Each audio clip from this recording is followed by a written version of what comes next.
Halo semuanya, selamat datang di sesi bedah materi kita hari ini.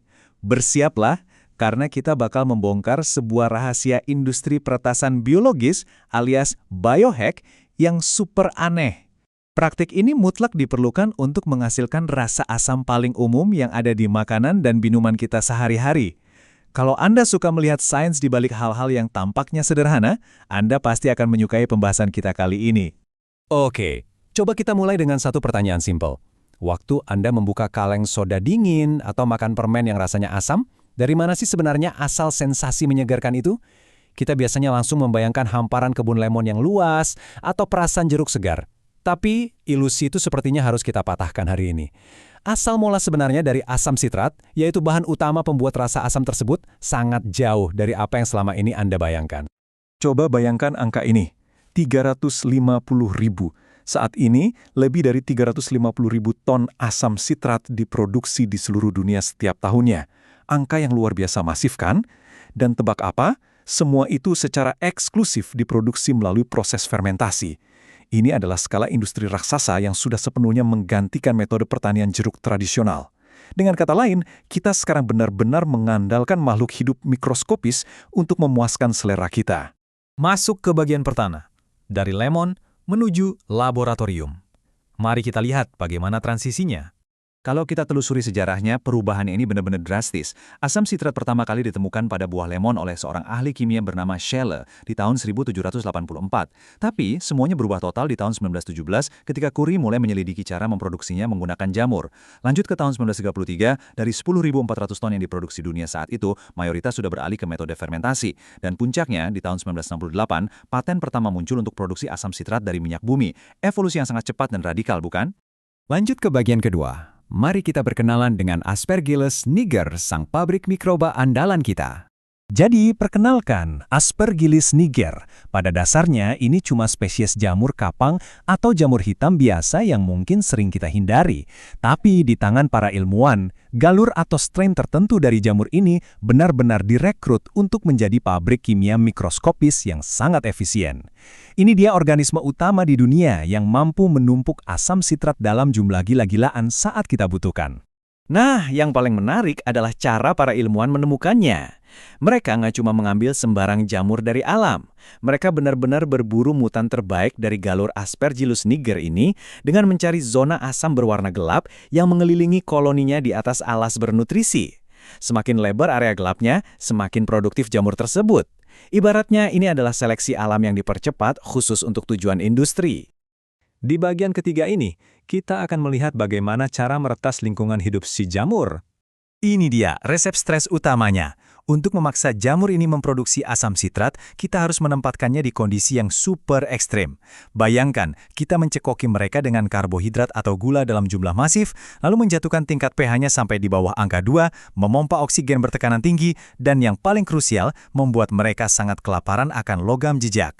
Kondisi ini bertindak layaknya kode curang biologi yang bikin si jamur panik, berhenti tumbuh, dan mulai menimbun asam sitrat sebanyak-banyaknya. Tapi tunggu, ada ironi yang bikin geleng-geleng kepala di sini.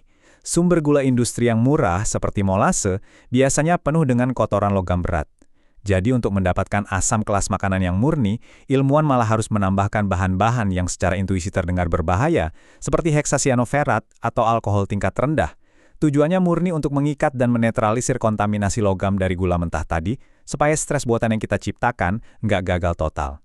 Dari semua manipulasi tadi, kunci utamanya ada pada satu hal, mangan. Membuat jamur kelaparan, secara spesifik dari nutrisi mangan, bertindak sebagai saklar utama pengubah nasib organisme ini. Begitu mangan hilang dari lingkungannya, mesin seluler si jamur langsung berubah. Proses sintesis protein berhenti, pertumbuhan terhenti total, dan jamur langsung beralih ke mode ekskresi asam besar-besaran. Data yang kita lihat di sini menunjukkan betapa rumit dan rapuhnya proses ini.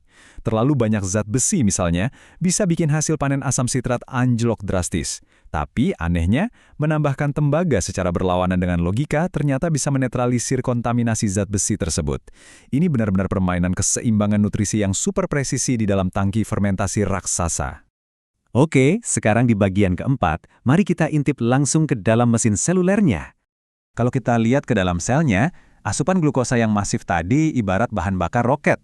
Sel akan dengan cepat memecah heksosa ini untuk menyalurkannya langsung menjadi produksi asam sitrat, turun ke pirufat, lalu terpecah dan masuk menuju siklus utamanya. Secara spesifik, ada 3 tahap di jalur perakitan ini. Pertama, glikolisis, yang memecah gula. Kedua, fiksasi CO2 yang memastikan tidak ada karbon yang terbuang. Dan ketiga, nah ini yang paling penting, lingkungan yang kita retas tadi sengaja menghentikan jalannya siklus asam trikarboksilat alami sel. Karena siklusnya sengaja dibikin macet, sitrat nggak bisa diolah lebih lanjut. Hasilnya, ia terperangkap dan ditumpuk terus-menerus. Jamur ini secara harfiah diubah menjadi wadah penyimpan asam. Tapi jangan salah, mesin biologis yang sedang macet ini butuh napas yang sangat berat. Proses ini butuh tingkat oksigen yang tinggi secara konstan. Bahkan gangguan yang cuma sebentar saja pada suplai oksigen akan merusak laju produksi asam secara permanen. Nggak bisa balik lagi. Ini adalah operasi yang sangat rapuh dan bergantung total pada aliran udara tanpa henti. Bagian kelima, kita akan membahas sesuatu yang lebih ekstrim lagi. Bahan bakar alternatif. Mari kita bandingkan proses berbasis gula yang baru saja kita bahas dengan alternatif yang jujur saja agak liar. Dulu, karena kelangkaan bahan baku, para ilmuwan menggunakan ragi, bukan jamur Aspergillus niger, dan memberi mereka makan turunan minyak bumi, yaitu N-Elkana. Ragi ini secara harfiah mengubah limbah minyak bumi menjadi asam sitrat yang akhirnya bisa dikonsumsi. Membayangkannya saja sudah gila kan? Ini perhetasan sains di level yang berbeda. Tentu saja, menggunakan minyak bumi sebagai makanan punya efek samping.